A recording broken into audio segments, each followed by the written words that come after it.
कोटा में प्रदेश बीजेपी कार्य समिति की बैठक। पूर्व सीएम वसुंधरा राजे, सतीश पूनिया, अरुण सिंह, गुलाब चंद कटारिया, चंद्रशेखर, राजेंद्र राठौड़ रहे मौजूद। बैठक को माना जा रहा 2023 के चुनाव के लिए शंखनाद। ब्लैक पेपर राजनीतिक प्रस्ताव के जरिए सरकार को घेरा, लेकिन गुटबाजी ने बढ़ाया अंदरूनी सियासत का पारा। बैठक के 3 सत्रों में भी नहीं हुआ वसुंधरा राजे का संबोधन। तो ये बड़ी खबर आपको बता रहे हैं।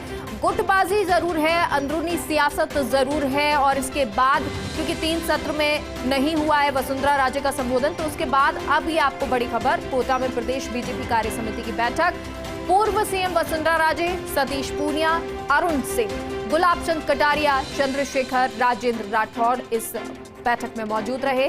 और इस बैठक को 2023 चुनाव के लिए शंखनाद माना जा रहा है, यानी कि शुरुआत मानी जा रही है कि अब जो है राज्य सरकार को घेरने का कार्य जो है बीजेपी सरकार करेगी, और उसके लिए रणनीति बनना शुरू हो गई है। क्योंकि बैठकों का दौर हालांकि बीजेपी में पहले से ही शुरू था, लेकिन इस बैठक को माना जा रहा है कि ये बैठक कार्य समिति की बैठक, जिसमें तमाम दिग्गज मौजूद रहे हैं राज्य के, वो तमाम लोग अब एक रणनीति बनाएंगे और इस रणनीति के तहत 2023 चुनाव के लिए, विधानसभा चुनाव के लिए तैयारियां शुरू हो जाएंगी।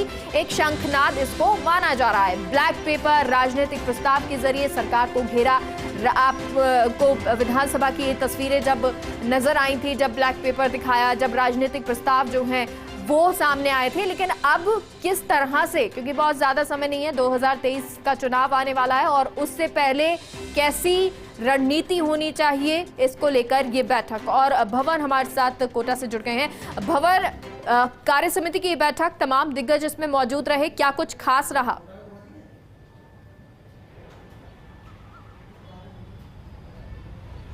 देखिए, खास बात यह है कि 20 साल के बाद ऐसा मौका है जब कोटा में कार्य समिति की बैठक होने जा रही है, और प्रदेश अध्यक्ष समेत पूरी की पूरी जो प्रदेश भाजपा की एक तरह से कह सकते हैं हम कार्यकारिणी है, वो कोटा में मौजूद रही है। और सबसे बड़ी बात यही कि साल 2023 के विधानसभा चुनाव का एक तरह से शंखनाद इस प्रदेश कार्यकारिणी को माना जा रहा है। और देखिए, हाड़ौती अंचल 2 लिहाज से महत्वपूर्ण है बीजेपी के लिए। पहला तो इसका ये मायना कि ये इलाका जनसंघ के जमाने से बीजेपी का मजबूत गढ़ रहा है, और इस वक्त भी, जबकि 2018 के विधानसभा चुनाव में राजस्थान में बीजेपी कामयाब नहीं हो पाई सत्ता में आने में, लेकिन बावजूद इसके हाड़ौती अंचल की जो 17 विधानसभा सीटें हैं, उनमें से 10 पर आज भी बीजेपी का कब्जा है। और बीजेपी ये उम्मीद लगाए बैठी है कि 2023 के चुनाव में उसे रिकॉर्ड तोड़ कामयाबी इस अंचल में मिलने वाली है। तो कहीं न कहीं कार्यकर्ताओं को रिचार्ज करने का प्रयास और कार्य समिति की बैठक के साथ ही विधानसभा चुनावों का शंखनाद एक तरह से हाड़ौती अंचल से बीजेपी ने करने का प्रयास किया है। और पूर्व मुख्यमंत्री वसुंधरा राजे का यह इलाका गृह अंचल है। लेकिन हैरानी वाली बात, और कहीं न कहीं बीजेपी का जो भीतरी कुंभी की जो सियासत है, उसका सियासी पारा बढ़ाने वाली बात कि पूर्व मुख्यमंत्री वसुंधरा राजे 3 सत्र यहां पर प्रदेश कार्य समिति के हुए हैं। अग्रवाल रिसोर्ट जो कि बूंदी रोड पर है, वहां पूरी की पूरी यह कार्यकारिणी बैठी थी, लेकिन वहां पर वसुंधरा राजे का संबोधन नहीं हो पाया। और वो भी तब जबकि दूसरे सत्र के बाद करीब 2:30-3 बजे के आसपास जब उपनेता प्रतिपक्ष राजेंद्र राठौड़ मीडिया को ब्रीफ करने के लिए आए, तो वो कहकर गए कि आगामी जो सत्र है उसमें वसुंधरा राजे के संबोधन होंगे, और तीसरे सत्र में क्या कुछ रहने वाला है ये वसुंधरा राजे बताएगी। लेकिन बावजूद इसका उनका संबोधन नहीं होना कहीं न कहीं बीजेपी की भीतरी जो सियासत है उसका पारा बढ़ाने वाली ये खबर है।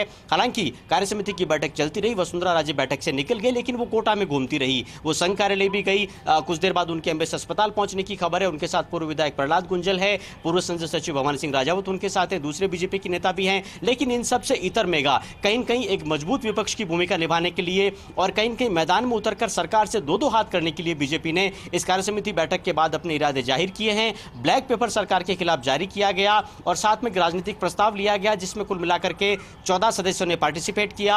और केंद्रीय कृषि राज्य मंत्री कैलाश चौधरी, सांसद कनकमल कटारा ने इस प्रस्ताव का अनुमोदन किया, और नेता प्रतिपक्ष गुलाब चंद कटारिया ने यह प्रस्ताव रखा। बीजेपी की तरफ से कहा गया है कि राजस्थान में जो सारे 52,000 बूथ बनाए गए हैं, वहां तक यह राजनीतिक प्रस्ताव भेजा जाएगा। इस प्रस्ताव में मोटे तौर पर केंद्र की जो मोदी सरकार है उसकी उपलब्धियां रेखांकित की गई है, और साथ में राजस्थान सरकार की कमियां और खामियां गिनाने का प्रयास किया गया है। आंकड़े बताने का प्रयास किया गया है कि दलित उत्पीड़न में राजस्थान की क्या स्थिति है, कानून व्यवस्था का क्या हाल है, महिला उत्पीड़न में किस तरह की स्थितियां हैं, साइबर क्राइम में राजस्थान में किस तरह के हालात हैं। ये सारे तथ्य राजनीतिक प्रस्ताव में शामिल किए गए हैं, और साथ में ब्लैक पेपर जारी करके और सरकार को घेरने का प्रयास करते हुए आगामी जो आंदोलन है, आगामी जो कार्यक्रम है राजस्थान में बीजेपी के, उनका भी ब्यौरा पेश कर दिया गया है।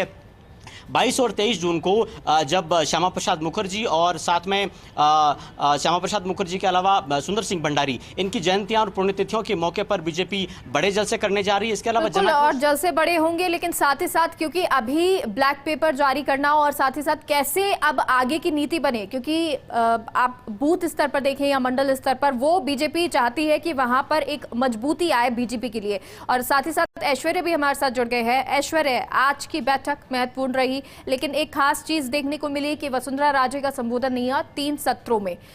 अब अगर जो रणनीति यहां पर बनती है वो आगामी आने वाले समय में किस तरह से वो उस पर काम होगा, साथ ही साथ जो गुटबाजी या अंदरूनी सियासत की बात हो रही है, क्या उसको अब कम किया जाएगा?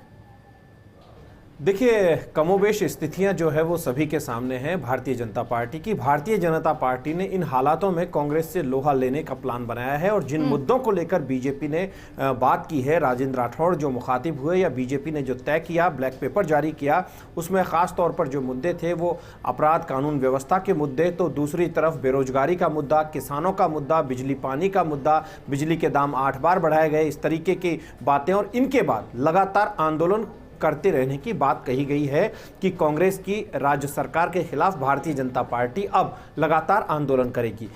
लेकिन इसके फ्लैशबैक में जाइए कि 3 साल पहले क्या स्थिति थी, आज बीजेपी की क्या स्थिति है।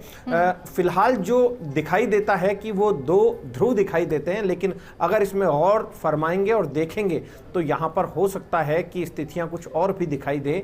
यहाँ स्थितियाँ ये भी दिखाई दे जाए कि यहाँ पर ध्रुव जो हैं वो बहुत सारे हैं, लेकिन उन ध्रुवों में मतभेद है या मनभेद है, या वो वाकई में एकजुट है या फिर एकजुट तक दिखाने की कोशिश की जा रही है, या जो तस्वीर है वो तस्वीर क्या कहती है। तमाम चीजें हैं। कांग्रेस और भाजपा दोनों एक दूसरे पर आरोप लगाती हैं, लेकिन यहां पर भारतीय जनता पार्टी के लिए एक चुनौती से कम नहीं है। वर्तमान में स्थितियां राज्य सरकार के खिलाफ खड़े होना है, एकजुट होकर खड़े होना है, लेकिन बीजेपी ये भी मानकर चल रही है कि जिस तरीके से एक बार बीजेपी एक बार कांग्रेस वाला जो खेल है वो हो सकता है बीजेपी के लिए बेटर हो, लेकिन मुख्यमंत्री अशोक गहलोत दूसरी तरफ कहते हैं कि इस बार वो तिलिस्म टूटेगा, फिर से कांग्रेस सरकार आएगी। इससे पहले भी बीजेपी ने ऐसी बात कही थी। ये तमाम बातें हैं, लेकिन यहाँ पर एकजुटता दिखानी होगी, क्योंकि यहाँ पर चेहरे जो हैं वो बहुत सारे, एक चेहरा नहीं है। यहाँ ये भी देखना होगा कौन सा चेहरा किस तरफ है और कौन सा चेहरे का संवाद किससे है और किससे संवाद होते हुए भी संवाद नहीं है। ये तमाम बातें हैं, लेकिन मेघा, बहरहाल ये जो बैठक है प्रदेश कार्य समिति की, इस बैठक से सियासी मैसेज जो है नीचे तक जाएगा, क्योंकि इसके बाद जिलों की कार्य समिति की बैठकें होती है, जिलों के बाद मंडल स्तर पर बैठकें होती है, तो एक प्रोसेस चलता है। पहले राष्ट्रीय कार्य समिति की बैठक होती है, राष्ट्रीय कार्य समिति की बैठक के बाद प्रदेश की जो इकाइयां होती है उनकी बैठक होती है, और उसके बाद जिलों की होती है। और जिलों में भी उसी तरीके से एकजुटता दिखाना बेहद जरूरी होता है, और जिलों के जो मुद्दे हैं उनको जनता के सामने ले जाया जाना चाहिए। और देखिए, कार्य समिति की बैठक जब होती है उसमें रणनीति जरूर बनती है, लेकिन सामने राज्य सरकार से रणनीति करके जीतना उससे ज्यादा जरूरी है कि जो अंदरूनी सियासत चल रही है, खेमेबाजी चल रही है, उससे अब पार पाए बीजेपी। और क्योंकि देखिए, इसके लिए लगातार जेपी नड्डा हो चाहे फिर अमित शाह हो, उन्होंने संदेश भी दिया और एकता का संदेश देने के लिए वो जयपुर पधारे भी थे, राजस्थान आए भी थे। अब देखना ये होगा कि आगे जो ये रणनीति बनाई जा रही है बीजेपी की तरफ से वो कितनी सफल होती हुई नजर आएगी। बहुत बहुत शुक्रिया आपका ऐश्वर्या, बहुत बहुत शुक्रिया भंवर आपका जानकारी के लिए। एक